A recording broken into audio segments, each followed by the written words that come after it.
the ting goes.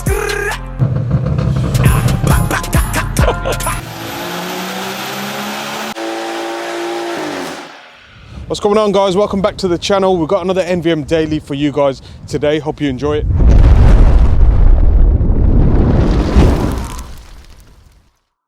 So we've got this beautiful M140i in today for stage 2 plus tuning. Now I'm going to go through a couple of the fundamentals of our stage tuning and what it entitles, especially on the B58 stuff.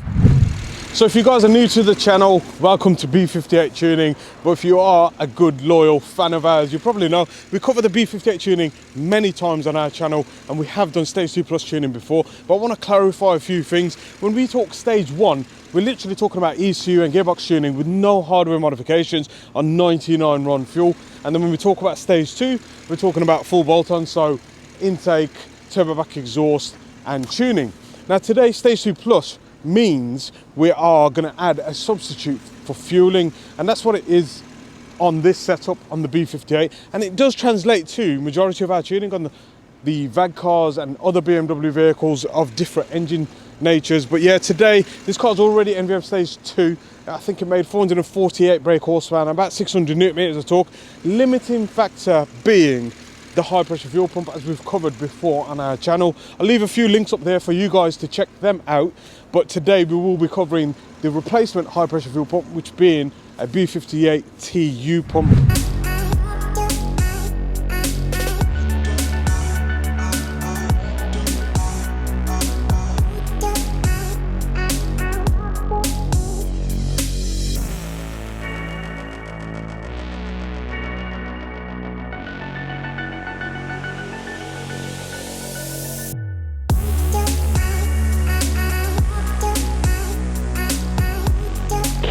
So as I said, there's a few upgrades on this car already. It's got our NVM prototype intake on there. We have got a V2 for it with a front scoop and a heat shield as well, and you'll see that on a later video. The car's also got a upgraded NVM charge pipe and an NVM shielded decat downpipe as well. The midsection has been replaced as well with no resonators, so there's a nice smooth intake and exhaust flow for this car. So as you're probably aware, we love the B58 here, but one of the kind of major concerns on it is the stock high pressure fuel pump. I mean, they target about 200 bar of fuel pressure, but it does struggle above 1.1, 1.2 bar of boost, and that's purely down to the fact that when we target a safe lambda for that boost level, the high pressure fuel pump can't cope. So today we're literally swapping it over for the B58TU pump, which is found in the later generation B58TU engine models on the Supra, the Z4 and the new 340i, etc.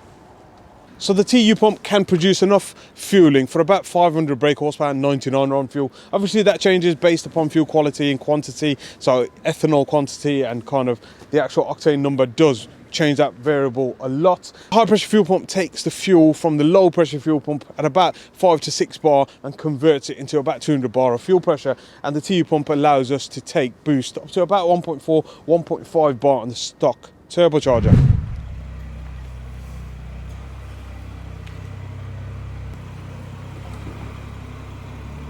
So while Nen's inspecting the car on the ramp, he's going to get prepared for the high pressure fuel pump change, but it gives a full inspection, tyres, brakes, fluids, everything before we start work on it. Again, this car's been in with us before as a stage 2.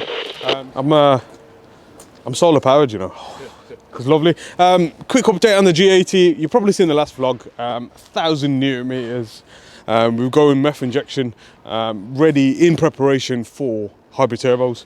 So that'll be on another vlog in the future. So make sure you guys hit the subscribe button and the bell notification icon so you guys are updated with the latest vlog on that. Absolutely filthy at the minute. So if you're a detailer, give us a shout. Might get Times' car in today for a service. What do you reckon? Yeah, Times' car is well overdue a service, so we'll get it inside at some point today and give it a full service. We'll cover that as well as to what we change and how we change, how we do our service, basically. This Cooper has come in as well. Previously NVM Stage 1 ECU and DSG mapping. It's got a bit of a misfire to it, hunting, as we've covered before. I mean, these Cupras, CJX, DJH, whatever it is, they do have some idle concerns for various reasons, emissions and stuff, so we'll try and get that in today, give it a diagnostics, data log it, and see what's going on. Intermittent problems and kind of misfires are very hard to diagnose. Got the data log hooked up, so it's going to record all kind of fuel pressures, ignition timing and stuff. So if there's any kind of concerns that customers have, we always kind of make a bit of time for it. So sometimes we don't expect people to be mechanically minded and kind of software engineers as customers, but when they kind of explain a problem, we kind of go through the data log and record as much sensor data as we can while trying to replicate the problem. So we kind of explained that it was kind of a loading problem, full throttle and kind of high load. So we're trying. We're in Cooper mode. I love these cars. Like Cooper mode activates the shock absorbers, stiffens them up, incorporates the LSD, the electronically controlled LSD, and helps it stay in a straight line when you put your foot down.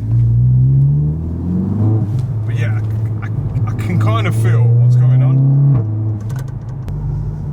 I think it's more apparent with the traction on, so I'll turn the traction off.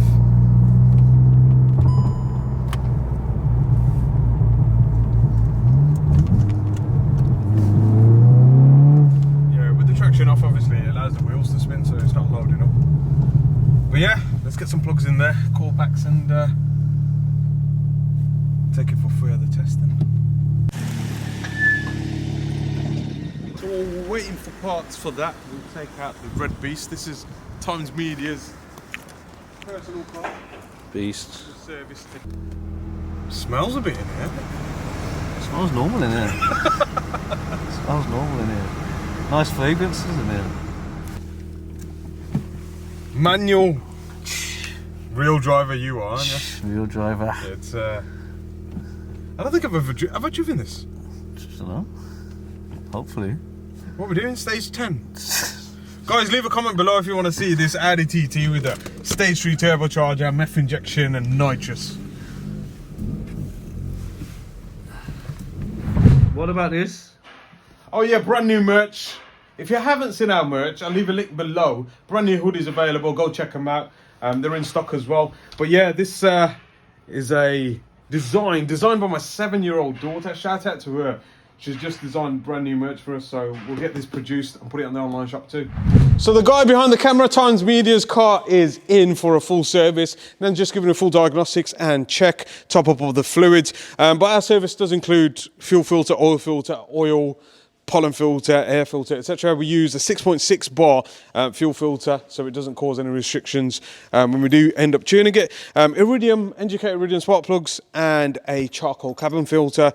A genuine oil filter as well for this, and we're going to upgrade the panel filter to a Pro RAM. Obviously, this is a lifelong filter. You don't need to change it on the next service times. So you just need to clean it, and you either use the cleaning oil or just brush it down, and it should be good for another 100,000 miles. But yeah, let's get it all serviced, and we might even get it on the... Shall we get it on the dyno? I think we should. Let's see what it's kind of running. Like I said, it's a very similar engine to the Mach 6 GTI. They run about 210, 211 brake horsepower stock, and we usually take them up to about 270. So gains.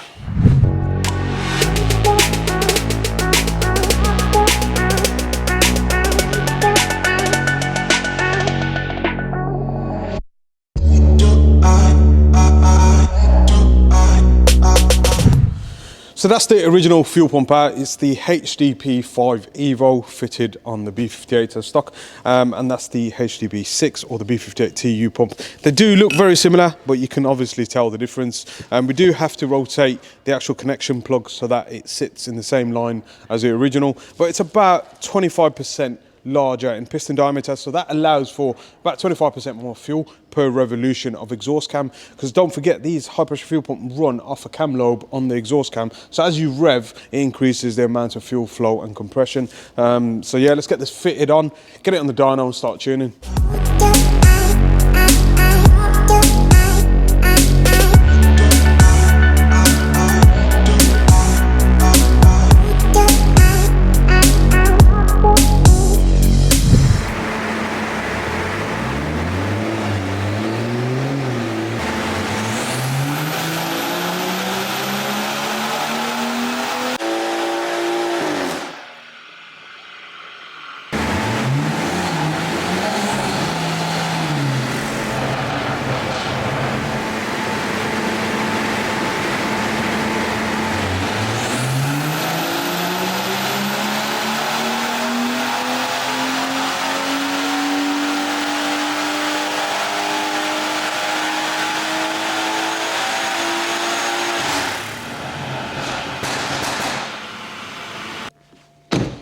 So tuning is now complete on the M140i with the B58TU pump. In graphical terms, we are 460 brake horsepower, 650 newton meters of torque, and the car will drive completely different on the road. If you have a look at the delta gain, you're looking at about 30 to 40 brake horsepower before the peak and about 60 newton meters of torque. Whereas before we had to taper the boost in nice and smooth, we can actually make the car a bit more aggressive low down without worrying about fuel pressure crashing or dropping at any point in time. So let's take it for the test drive, make sure the data log does confirm what we've seen on the dyno, and then sign it off for customer.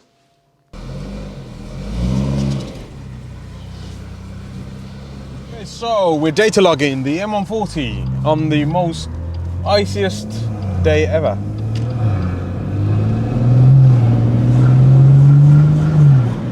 Sounds good, doesn't it? Sounds good.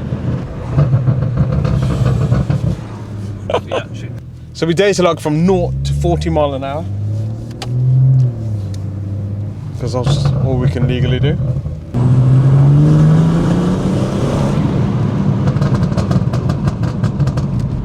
Notice has come up: rock falls, narrow lanes.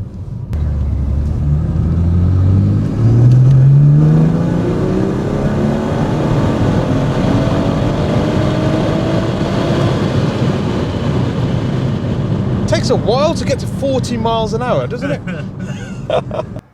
But the kind of concern is, as the car's uphill, downhill, whatever gear it's in, it's always trying to produce the same amount of torque, regardless, unless we put torque limiters and stuff like that.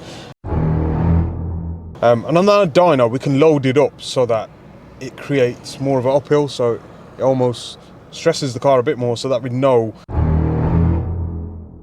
that on the road it'll be less. Now, some cars, I say some cars, specifically the ZF8, it's not always the same loading on the dyno as it is on the road. And it's weird because obviously the car looks at vehicle speed, engine speed and all of that stuff, the gearbox does, and it's hard to match it. So sometimes, you know, we do still have to make some adjustments after a road test. But stuff like intake air temperatures, obviously it's in a controlled environment on our dyno, and we kind of get it as low as possible. On the road, while you're in traffic and you're putting your foot down, it can deviate. But yeah, I mean, boost looks bang on, timing's bang on. Fueling is bang on, and that's the main thing. See, the problem is, with the stock high pressure fuel pump, you can tune to such a degree that it's almost on the limit, but there's no room for error. When I say error, like if the spark plugs were knackered, you get lost timing in there and you require more fuel. So the TU pump allows for that room of error, especially on the stock turbo. So there's massive war out there at the moment on the B58 forums, and everyone's talking about draggy times with off-the-shelf maps and all of these other kind of methods. No doubt there's a space in the world for off-the-shelf map, especially if you're, you know, committed to kind of changing things on a regular basis. But when we tune, we look for a lot more kind of consistency and reliability than anything. And, you know, you can see it in graphical terms, how we develop, how we tune live on the dyno and do the testing on the road as well. So yeah, no disrespect to anyone else, but you guys ain't got a clue. On that bombshell, it's time to end. So that vlog covered Stay2 Plus tuning on the B58. Hope you guys enjoyed the vlog, and don't forget to like, comment and subscribe, and I'll see you in the next one.